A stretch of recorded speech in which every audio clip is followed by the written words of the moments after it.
नमस्कार, आप देख रहे हैं स्वतंत्र एक्सप्रेस न्यूज। मैं गुलशन राज और मैं मौजूद हूं। जो पीछे आपको खेती दिख रही है, लोग कार्यक्रम करके लौट रहे थे। मैं इधर से आना जाना हो रहा था, तो इन हमसे मिले हैं। आइए इनसे हम बात करते हैं। आपका भी कहाँ से आ रहे थे आप लोग? और हम लोग कार्यक्रम करके आ रहे थे। कहाँ गए थे कार्यक्रम करने? गए थे लक्ष्मीगंज की तरफ, उधर से लौटे तो आपसे मुलाकात हो गया। देखिए, इनका हम एक बार बाइट लिए थे और पैर से दिव्यांग हैं। आइए इनसे फिर आप लोग को मैं सॉन्ग सुनाता हूँ। सॉन्ग सुनाइए दर्शकों, एक सर्दी पे कोई ऐसा सॉन्ग सुनाइए। अच्छा ठीक है। भोजपुरी में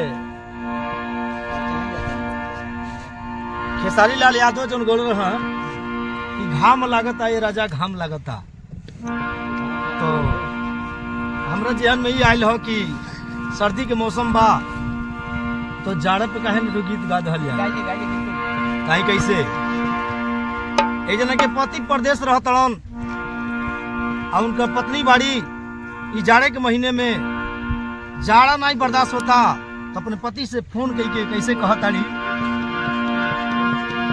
कि जाड़े लागता ए राजा, जाड़ लागता हो, जाड़ लागता ए राजा, जाड़ लागता काम करत नइखे जाड़ में रजाई आके दीह तो बॉडी के गरमाई राजा जी हमरा जाड़ लागता काम करत नइखे जाड़ में रजाई राजा जी हमरा जाड़ लागता, जाड़ लागता ए राजा, जाड़ लागता हो, जाड़ लागता ए राजा, जाड़ लागता काम करत नइखे जाड़ में रजाई दीह तो बॉडी के गरमाई राजा जी हमरा जाड़ लागता काम करत नइखे जाड़ में रजाई राजा जी हमरा जाड़ लागता। और कहताड़ी जाके मुंबई सैया मारता मुसुकी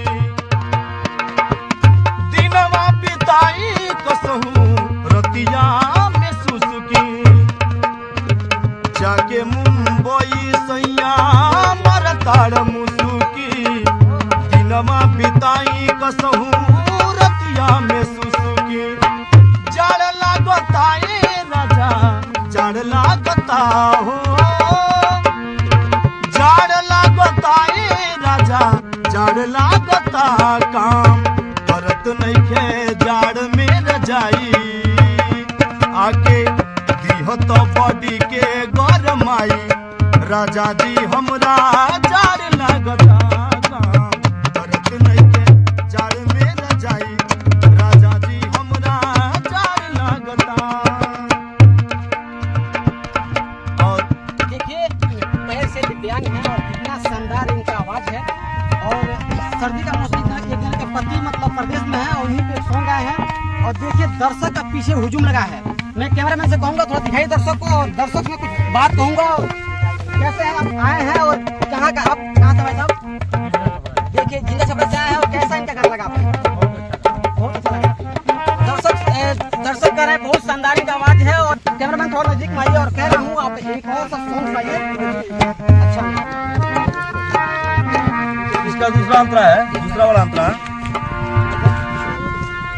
देवरोनी धरती चली गईले बंगलूर हो,